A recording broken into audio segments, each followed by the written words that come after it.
எப்பவுமே விஜய் சாரோட படம் வந்து ரிலீஸ் ஆகுதுன்னா அவ்வளோ ஈஸியாக வந்து ரிலீஸ் ஆகுது சார். அந்த படத்துக்கு முன்னாடி நிறைய பிரச்சனைகளை வந்து அதே மாதிரி தான் ஜனநாயகன் படம் வந்து பெரிய பிரச்சனைகள்லாம் வந்து சந்திச்சு. இந்த படம் ஏற்கனவே வந்து நிறைய பேர் வந்து பார்த்துட்டாங்க, நெகட்டிவ் ரிவ்யூஸ் வந்து கொடுத்தாங்க. அப்படி இருக்கும்போது இந்த படம் எப்படி சார் ஒரு பெரிய வசூல் வந்து படங்கள் குறித்து இந்த நெகட்டிவ் ரிவ்யூ வருவதற்கு காரணம் என்னன்னா, அந்த விஜய் இருந்த அந்த உயரம் அது பல பேருக்கு வைத்தறிச்சலை ஏற்படுத்தி இருக்கும். பட் ஆனால் விஜய்க்கு இருக்கிற ஒரு பெரிய பிளஸ் என்ன அப்படின்னா, ஊரே சேர்ந்து அந்த படத்தை கழுவி ஊத்தினாலும் அந்த காதில் வாங்கி இந்த காதில் விட்டுட்டு நான் போய் அந்த படத்தை பார்க்குறேன் அப்படின்னு ஒரு நம்பிக்கையோட கிளம்பி போவான். ஸோ அந்த ஒரு நம்பிக்கையை விஜய் வந்து மக்கள் மத்தியில் ஏற்படுத்தியிருக்கார். அதனால தான் எவ்வளவு பெரிய அந்த படத்துக்கு பிரச்சனை என்பது அந்த படத்தில் உள்ள கண்டென்ட்டுக்காக கிடையாது. அதை முதல்ல நம்ம புரிஞ்சுக்கணும். எல்லாத்துக்கும் மேல ஜனநாயகன் படம் திருட்டுத்தனமாக வெளியிடப்பட்டு பல பேர் அந்த படத்தை பார்த்துட்டாங்க. ஸோ அப்படி பார்த்தவர்கள் அடித்த கமெண்ட் என்னன்னா, இந்த படத்துல ஒண்ணுமே இல்லையே.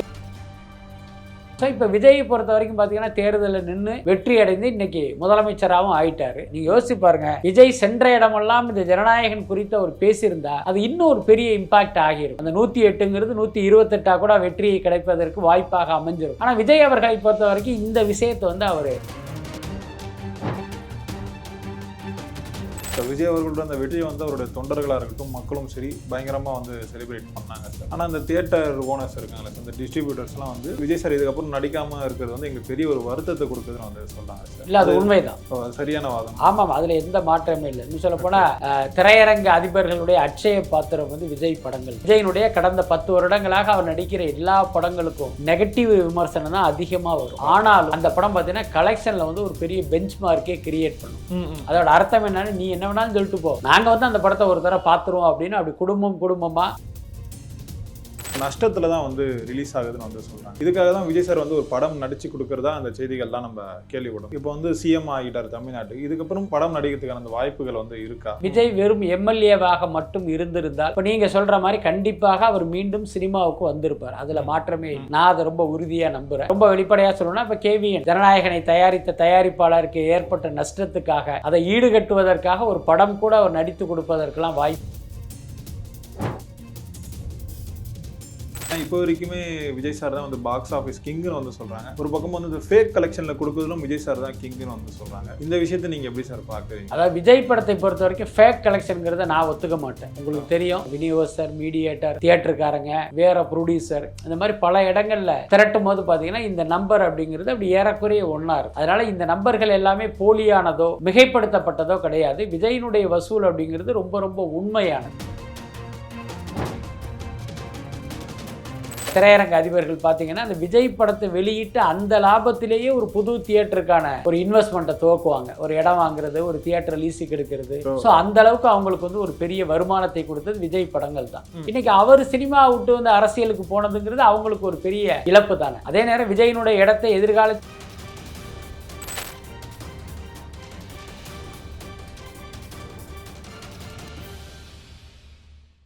Holidays nale adu namma GT Holidays da. GT Holidays, South India's #1 travel brand. You know you are special when you're with GT Holidays. Sir வணக்கம் சார். வணக்கம். எப்படி சார் இருக்கீங்க? நல்லா இருக்கு. Super sir. எப்பவுமே வந்து ஜனநாயகன் படம் வந்து இந்த டேட் வந்து அனௌன்ஸ்மெண்ட் பண்றாங்க, அது வந்து தள்ளி போயிடுது. இதே நிலைமை தான் தொடர்ந்து நீடிச்சுட்டு இருக்கு சார். இப்போ ஆக்சுவலாக விஜய் சாரும் ஜனநாயகன் படத்தை வந்து பெருசாக கண்டுக்கிறது சார். அந்த சிஎம் ஒர்க்கில் வந்து ரொம்பவே பிஸியாக இருக்கார். இப்போ அதே மாதிரி ஜனநாயகன் ப்ரொடக்ஷன் டீமும் வந்து இது பெருசாக வந்து கண்டுக்கிறது இல்லை சார். ஃபேன்ஸ் மட்டும்தான் அங்கங்கே இந்த படம் வந்து வந்தே ஆகணும்னு சொல்லிட்டு சில அந்த கோரிக்கைகள்லாம் வைக்கிறத வந்து நம்மளால் பார்க்க முடியுது சார். முன்னாடி வந்து விஜய் சார் அவர்கள் வந்து ஒரு சாதா நடிகராக இருந்தார். இப்போ வந்து ஒரு அரசியல் கட்சியோட தலைவராக இருக்கார். அது மட்டும் இல்லாமல் தமிழ்நாட்டோட முதலமைச்சராக இருக்கார். அப்படி இருந்தும் இந்த படத்துக்கான இந்த சென்சார் கிடைக்கிறதே இவ்வளோ பிரச்சனை பண்ணுறாங்க சார். இல்லை, அதுதான் அந்த படத்துக்கு பிரச்சனை என்பது அந்த படத்தில் உள்ள கண்டென்ட்டுக்காக கிடையாது. அதை முதல்ல நம்ம புரிஞ்சுக்கணும். எல்லாத்துக்கும் மேலே ஜனநாயகன் படம் திருட்டுத்தனமாக வெளியிடப்பட்டு பல பேர் அந்த படத்தை பார்த்துட்டாங்க. ஸோ அப்படி பார்த்தவர்கள் அடித்த கமெண்ட் என்னன்னா, இந்த படத்தில் ஒன்றுமே இல்லையே, எதுக்கு இந்த படத்தை சென்சார் வந்து இப்படி முடக்கி வச்சுருக்காங்க அப்படிங்கிறது தான் பல பேருடைய கேள்வியாக இருக்குது. இதை வந்து நான் பல மாதமாக சொல்லிகிட்டு இருக்கேன். ஏன்னா உள்ளுக்குள்ள அந்த தயாரிப்பு நிறுவனத்தில் பல நண்பர்கள் இருக்காங்க. அவர்கள் சொன்ன தகவலின் அடிப்படையில் படத்தில் எந்த பிரச்சனையும் இல்லை. விஜய் என்கிற அந்த நடிகர் மீதான பிரச்சனை தான். அவர் அரசியலுக்கு வர்றது பாஜகவுக்கு உடன்பாடு இல்லை. அவரை தன்னுடைய கைப்பாவையாக மாற்றும் முயற்சி ஃப்ளாப் ஆயிடுச்சு. அப்போ அவருக்கு ஒரு மன உளைச்சலை கொடுக்கணுங்கிற காரணத்துக்காக தான் அந்த படத்தையே வந்து அவங்க இந்த அளவுக்கு முடக்கி போட்டு வச்சுருக்காங்க. நம்ம தொடர்ந்து சொல்லிக்கிட்டு இருக்கோம். அதுதான் இன்றைக்கு பலருடைய கருத்தாகவும் அது இருக்குது. ஸோ இப்போ விஜயை பொறுத்த வரைக்கும் பார்த்தீங்கன்னா தேர்தலில் நின்று வெற்றி அடைந்து இன்றைக்கி முதலமைச்சராகவும் ஆயிட்டார். ஆனால் விஜய் வந்து இது குறித்து பேசுகிறதில்ல, அல்லது தாவேகாவினர் இது குறித்து பேசுகிறது இல்லைங்கிறதே ஒரு அட்வான்டேஜாக எடுத்துக்கிட்டு இப்போ விஜய் சாரியும் இந்த அளவுக்கு அமைதியாக இருக்காரு சார். இப்போ இது அவர் ஓன் ப்ரொடக்ஷனாக இருந்தால் இந்த மாதிரி அமைதியாக இருந்திருப்பாரான்னு சொல்லிட்டு மக்கள்கிட்டே இந்த பேசுறது நம்மளால் பார்க்க முடியுது. இல்லை, அது ஒரு நியாயமான கேள்வி தான். பட் அதே நேரம் விஜய் அவர்களுடைய எண்ணம் என்ன அப்படின்னா, ஜனநாயகன் படத்துக்கான தடை அது முடக்கப்பட்டது அப்படிங்கிறது ஒரு நடிகர் விஜயுடைய பிரச்சனை. அதை நம்ம அரசியலாக்கி அதை ஒரு பெரிய சமூக பிரச்சனையா, தமிழ்நாட்டின் பிரச்சனையா அதை மாற்ற வேணான்னு நினைக்கிறார். அதனால தான் அந்த விஷயத்தை அவர் பெரிய அளவில் கையில் எடுக்கலை. நீங்கள் யோசிச்சு பாருங்க, விஜய் சென்ற இடமெல்லாம் இந்த ஜனநாயகன் குறித்து அவர் பேசியிருந்தா அது இன்னும் ஒரு பெரிய இம்பாக்ட் ஆகியிருக்கும். அந்த 108ங்கிறது 128 கூட வெற்றி கிடைப்பதற்கு வாய்ப்பாக அமைஞ்சிருக்கும். ஆனால் விஜய் அவர்களை பொறுத்த வரைக்கும் இந்த விஷயத்தை வந்து அவர் கையில் எடுக்கவே இல்லை. ஏன்னா இது வந்து நம்ம பிரச்சனை, இதை நம்ம அப்புறமா பார்த்துக்கலாம், இதை மக்கள்கிட்ட எடுத்துகிட்டு போவேணான்னு அவர் நினச்சார். அதை மீறி போகிற போக்கில் சில இடங்கள்ல அப்படி ஒரு 1-2 வார்த்தைகள் சொல்லிட்டு கடந்து போயிருக்காருங்கிறதே மறுக்க முடியாது. ஆனால் இவரை பொறுத்த வரைக்கும் இந்த விஷயத்தை நம்ம அரசியலாக்க வேணான்னு நினைக்கிறார். Okay sir. படம் எப்போ ரிலீஸ் ஆனாலுமே வந்து இந்த படம் ஒரு நஷ்டத்தில் தான் வந்து ரிலீஸ் ஆகுதுன்னு வந்து சொல்கிறாங்க. இதுக்காக தான் விஜய் சார் வந்து ஒரு படம் நடித்து கொடுக்குறதா அந்த செய்திகள்லாம் நம்ம கேள்விப்பட்டோம் சார். இப்போ வந்து சிஎம் ஆகிட்டார் தமிழ்நாட்டுக்கு, இதுக்கப்புறம் படம் நடிக்கிறதுக்கான அந்த வாய்ப்புகள் வந்து இருக்கா? நிச்சயமாக இல்லை. ஏன்னா அவர் தேர்தலில் போட்டியிட்டு தாவேகாவுக்கு வந்து ஆட்சி அமைக்கிற வாய்ப்பு இல்லாமல் விஜய் வெறும் எம்எல்ஏவாக மட்டும் இருந்திருந்தால் இப்போ நீங்கள் சொல்கிற மாதிரி கண்டிப்பாக அவர் மீண்டும் சினிமாவுக்கு வந்திருப்பார். அதில் மாற்றமே இல்லை. நான் அதை ரொம்ப உறுதியாக நம்புகிறேன். ரொம்ப வெளிப்படையாக சொல்லணும்னா, இப்போ கேவிஎன் ஜனநாயகனை தயாரித்த தயாரிப்பாளருக்கு ஏற்பட்ட நஷ்டத்துக்காக அதை ஈடுகட்டுவதற்காக ஒரு படம் கூட அவர் நடித்து கொடுப்பதற்கெல்லாம் வாய்ப்பு உண்டு. ஆனால் இப்போ என்னன்னா, இன்றைக்கு அவர் முதலமைச்சர் ஆகிட்டார். அதனால் கண்டிப்பாக மீண்டும் அவர் படம் நடிப்பதற்கு வாய்ப்புங்கிறது ரொம்ப ரொம்ப குறைவு. அதற்கான குறைவு கூட இல்லை அப்படின்னு தான் நான் நினைக்கிறேன். இப்போ இந்த கேவிஎன் ப்ரொடக்ஷன் வந்து எந்த அளவுக்கு சார் ஒரு நஷ்டம் வந்து இருக்கும்? அதாவது நம்ம ஏற்கனவே சொன்னது தான், ஒரு 350 கோடி செலவு பண்ணாங்க, ஒரு 500 கோடி வரைக்கும் அவங்க பிஸ்னஸ் பண்ணாங்க. ஆனால் இப்போ என்னாச்சு அப்படின்னா, இந்த படம் டிலே ஆனதுனால படத்தை வாங்கினவங்க எல்லாமே அந்த அக்ரிமெண்ட்டை கேன்சல் பண்ணிட்டாங்க. இப்போ உதாரணத்துக்கு ஒரு 120 கோடிக்கு அந்த படத்தினுடைய டிஜிட்டலை வாங்கினவங்க இப்போ வேணான்னு சொல்லிட்டாங்க.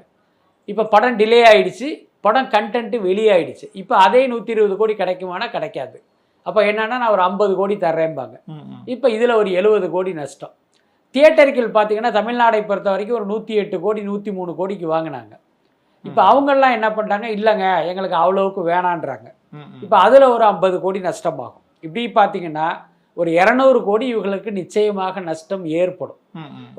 உத்தேசமாக நம்ம சொல்கிறோம். அப்போ அது வந்து அவருக்கு நஷ்டம் தானே. இப்போ படம் வந்து ஒரு பெரிய வெற்றி அடைந்து மிகப்பெரிய வசூலை குவித்தால் இந்த நஷ்டம் அப்படிங்கிறது ஓரளவுக்கு அவங்களுக்கு ஒரு பிரேக் ஈவனாக மாறும். இல்லை சார், இப்போ இந்த நஷ்டத்தை ஈடுகட்டு தான் விஜய் சார் வந்து தன்னோட சம்பளத்தை வந்து மொத்தமாக விட்டு கொடுக்குறாரு அப்படின்னு கேள்விப்பட்டோம். அது உண்மைதானா சார்? அது மொத்தமாக விட்டு கொடுப்பதற்கு வாய்ப்பு இல்லை. என்ன காரணம், 220 கோடியில் அவர் பெரும்பகுதியை வாங்கிட்டாரு. இன்னும் பார்த்தீங்கன்னா ஒரு குறிப்பிட்ட சதவீத சம்பளம் அவருக்கு பாக்கியாக இருக்கு. அந்த சம்பளம்ங்கிறது பார்த்தீங்கன்னா இந்த டிஜிட்டல் வித்து அதனுடைய பேமெண்ட்லேருந்து அவருக்கு கொடுக்கறதாகத்தான் ஏற்பாடு. இப்போ டிஜிட்டலுடைய அக்ரிமெண்ட்டே கேன்சல் ஆயிடுச்சு. அதனால எனக்கு தெரிந்து அந்த வரவேண்டிய பாக்கி தொகையை வேணா ரைட் ஆஃப் பண்ணலாம். நான் ஏற்கனவே வாங்கினதையும் திருப்பி கொடுத்துட்றேன் அப்படின்னா அவருடைய மொத்த உழைப்புமே வேஸ்ட் ஆகிடுமே.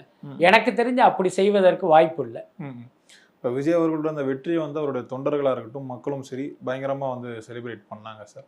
ஆனால் அந்த தியேட்டர் ஓனர்ஸ் இருக்காங்களே சார், அந்த டிஸ்ட்ரிபியூட்டர்ஸ்லாம் வந்து விஜய் சார் வந்து வெற்றி பெற்றது வந்து எங்களுக்கு சந்தோஷம் தான், ஆனால் அவர் வந்து சிஎம் ஆனது எங்களுக்கு பெரிய வருத்தம், ஏன்னா இதுக்கப்புறம் வந்து அவர் வந்து படம் நடிக்க மாட்டார். இந்த காலகட்டத்தில் வந்து தியேட்டருக்கு வரதே மக்கள் வந்து ரேராக தான் வராங்க, அது விஜய் சார் போன்ற படங்களுக்கு தான் வராங்க. அப்படி இருக்கும்போது விஜய் சார் இதுக்கப்புறம் நடிக்காமல் இருக்கிறது வந்து எங்களுக்கு பெரிய ஒரு வருத்தத்தை கொடுக்குதுன்னு வந்து சொல்கிறாங்க சார். இல்லை, அது உண்மைதான், சரியான வாதம். ஆமாம், அதில் எந்த மாற்றமே இல்லை. இன்னும் சொல்லப்போனால் திரையரங்க அதிபர்களுடைய அட்சய பாத்திரம் வந்து விஜய் படங்கள் தான். ஏன்னா அந்த அளவுக்கு அது வந்து ஒரு மிகப்பெரிய செலிப்ரேஷனாக இருக்கும் ஒவ்வொரு படமும். அதாவது விஜயினுடைய படம் வரும்போதெல்லாம் நீங்கள் கவனிச்சிங்கன்னா தெரியும், படம் நல்லாவே இல்லை, படம் பயங்கர மொக்க அப்படிங்கிற விமர்சனம் தான் வரும். அது பீஸ்டாக இருக்கட்டும், கோட்டாக இருக்கட்டும், வாரிசாக இருக்கட்டும்.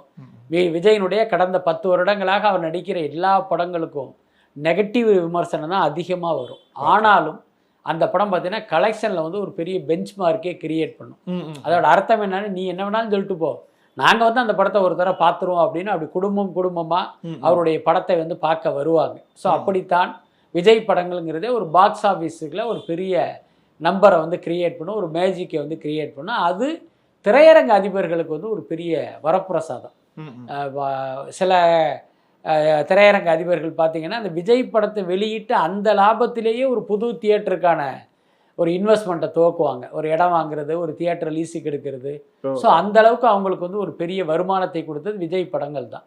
இன்னைக்கு அவர் சினிமா விட்டு வந்து அரசியலுக்கு போனதுங்கிறது அவங்களுக்கு ஒரு பெரிய இழப்பு தானே. அதே நேரம் விஜயினுடைய இடத்தை எதிர்காலத்தில் வேற யாரோ ஒருத்தர் வந்து ஃபில்லப் பண்ணுவார். அது எப்போன்னு தெரியாது, யாருன்னு தெரியாது. அப்போ இந்த இடைப்பட்ட காலங்கிறது அவங்களுக்கு நஷ்டம் தானே. அதனால தியேட்டர் அதிபர்களை பொறுத்த வரைக்கும் விஜய் அரசியலில் அடைந்த வெற்றி மற்ற எல்லாரையும் சந்தோஷப்பட வைத்திருக்கும், இவர்களை மட்டும் வருத்தப்பட வைத்திருக்குங்கிறது தான் உண்மை. இப்போ எப்பவுமே விஜய் சாரோட படம் வந்து ரிலீஸ் ஆகுதுன்னா அவ்வளோ ஈஸியாக வந்து ரிலீஸ் ஆகுது சார். அந்த படத்துக்கு முன்னாடி நிறைய பிரச்சனைகளை வந்து சந்திக்கும். அதே மாதிரி தான் ஜனநாயகன் படமும் வந்து பெரிய பிரச்சனைகள்லாம் வந்து சந்திச்சிருக்கு சார். அதே மாதிரி படம் ரிலீஸ் ஆனால் அந்த நெகட்டிவ் ரிவ்யூஸ் இப்போ நீங்கள் சொன்ன மாதிரி வந்து நிறைய வந்து கொடுப்பாங்க சார். இந்த படம் ஏற்கனவே வந்து நிறைய பேர் வந்து பார்த்துட்டாங்க, நெகட்டிவ் ரிவ்யூஸ் வந்து கொடுத்துறாங்க. அப்படி இருக்கும்போது இந்த படம் எப்படி சார் பெரிய வசூல் வந்து அடையும்? இல்லை, அது வந்து கொஞ்சம் சாத்திய குறைவு உண்டு, அதில் எந்த மாற்றமும் இல்லை. நீங்கள் சொன்ன மாதிரி பல பேர் அந்த படத்தை பார்த்துட்டாங்க. ஓகே. ஆனால் அந்த பார்த்த விஷயத்தை யாரும் வெளிப்படையாக ஒரு ரிவ்யூவாக போடலை. என்ன காரணம், அப்படி போட்டால் அது அவர்களுக்கே ஆபத்தாயிடும். எப்படி இந்த கண்டென்ட்டை பார்த்தேன், எங்கே பார்த்தேன் அப்படின்னு ஒரு போலீஸ் வந்தால் அவங்களுக்கு பெரிய சிக்கலாயிடும். அதனாலேயே பல பேர் வந்து அதை வெளிப்படையாக சொல்லாமல் இருக்காங்க. பட் நான் ஏற்கனவே சொன்ன மாதிரி அது நல்லா இருக்கோ நல்லா இல்லையோ படத்தை பாதி பேர் பார்த்துட்டாங்க. அப்போ இந்த படம் திரையரங்குக்கு வரும்போது பார்த்தீங்கன்னா அந்த வழக்கமாக விஜய் படத்துக்கு இருக்கிற அந்த ஒரு பெரிய ஓப்பனிங்கும் அந்த க்ரௌடும் இந்த படத்துக்கு இருப்பதற்கான வாய்ப்புங்கிறது ரொம்ப ரொம்ப குறைவு. அதிலும் பார்த்தீங்கன்னா இந்த திருட்டுத்தனமாக அந்த பைரசி கண்டென்ட் வெளியாகும் போது அந்த பிரிண்ட்டுங்கிறது பார்த்தீங்கன்னா ரொம்ப மங்கலாக இருக்கும், தெளிவில்லாமல் இருக்கும். ஆனால் ஜனநாயகனை பொறுத்த வரைக்கும் ஒரு 4K இதில் வந்து அது வெளியானது. அதனால் கிட்டத்தட்ட ஒரு திரையரங்கில் பார்த்த அனுபவத்தை அந்த திருட்டுத்தனமாக பார்க்கும் போதே மக்கள் வந்து அனுபவிச்சிட்டாங்க. அதனால் அப்படி ஒரு சிக்கல் இருக்குங்கிறத நம்ம மறுக்க முடியாது. எப்பவுமே விஜய் சாரோட படங்களுக்கு வந்து அந்த நெகட்டிவ் ரிவ்யூஸ் வருது சார். அப்படி இருக்கும் எப்படி பெரிய அளவில் வந்து கலெக்ஷன் வந்து வருது? ஏன்னா இப்போ வரைக்குமே விஜய் சார் தான் வந்து பாக்ஸ் ஆஃபீஸ் கிங்குன்னு வந்து சொல்கிறாங்க. ஒரு பக்கம் வந்து இந்த ஃபேக் கலெக்ஷனில் கொடுக்குறதுலும் விஜய் சார் தான் கிங்குன்னு வந்து சொல்கிறாங்க. இந்த விஷயத்தை நீங்கள் எப்படி சார் பார்க்குறீங்க? அதாவது விஜய் படத்தை பொறுத்த வரைக்கும் ஃபேக் கலெக்ஷனுங்கிறத நான் ஒத்துக்க மாட்டேன். உங்களுக்கு தெரியும், இங்கே நிறைய ஜேர்னலிஸ்ட் இருந்தாலும் என்னை போன்ற வெகு சிலர் தான் அந்த கலெக்ஷன் குறித்த டேட்டாவெல்லாம் வந்து தேடி தேடி வந்து கலெக்ட் பண்ணுவோம். நம்மை பொறுத்த வரைக்கும் ஒரு உண்மையான டேட்டாவை மக்களுக்கு கொடுக்கணும் அப்படிங்கிற அந்த எண்ணத்தில் தான் நம்ம அதை தொடர்ந்து பண்ணிக்கிட்டு இருக்கோம். அப்படி பல தரப்பினரிடம் பேசுவோம். சும்மா போய் ஒருத்தர்கிட்ட மட்டும் நம்ம டேட்டாவை கேட்டு ஒரு வீடியோவை போட்டுட்டு போகிறதில்ல. பல பேர்கிட்ட கேட்போம். விநியோகஸ்தர், மீடியேட்டர், தியேட்டருக்காரங்க, வேறு ப்ரொடியூசர், இந்த மாதிரி பல இடங்களில் திரட்டும் போது பார்த்திங்கன்னா இந்த நம்பர் அப்படிங்கிறது அப்படி ஏறக்குறைய ஒன்றா இருக்கும்.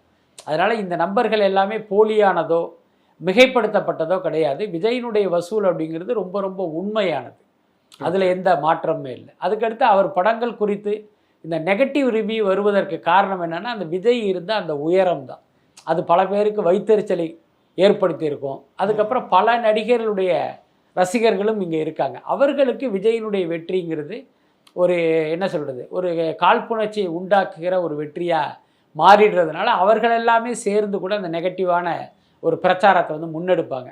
பட் ஆனால் விஜய்க்கு இருக்கிற ஒரு பெரிய ப்ளஸ் என்ன அப்படின்னா, ஊரே சேர்ந்து அந்த படத்தை கழுவி ஊற்றினாலும் அந்த காதில் வாங்கி இந்த காதில் விட்டுட்டு நான் போய் அந்த படத்தை பார்க்குறேன் அப்படின்னு ஒரு நம்பிக்கையோடு கிளம்பி போவாங்க. ஸோ அந்த ஒரு நம்பிக்கையை விஜய் வந்து மக்கள் மத்தியில் ஏற்படுத்தியிருக்கார். அதனால தான் எவ்வளோ பெரிய நெகட்டிவ் விமர்சனம் வந்தாலும் அந்த படத்தினுடைய கலெக்ஷனில் வந்து எந்த சிக்கலுமே இருக்காது. அதுக்கு ஒரு பெரிய உதாரணம் பீஸ்ட் படம் தான். அந்த பீஸ்ட் படம் வரும்போது பார்த்தீங்கன்னா அந்த படத்துக்கு பயங்கரமான நெகட்டிவான ரிவ்யூ. இந்த படத்துக்கு போகவே போகாதீங்கிற மாதிரிலாம் ரிவ்யூக்கள் வந்தது. ஆனால் அதையும் தாண்டி பீஸ்ட் படம் வந்து ஒரு பெரிய அளவில் கலெக்ட் பண்ணி. இப்போ ஜனநாயகன் படம் வெற்றி அடைதா அதை பொறுத்திருந்து பார்ப்போம் சார். நேரம் கொடுத்ததுக்கு ரொம்ப நன்றிகள் சார். நன்றி சார். நன்றி.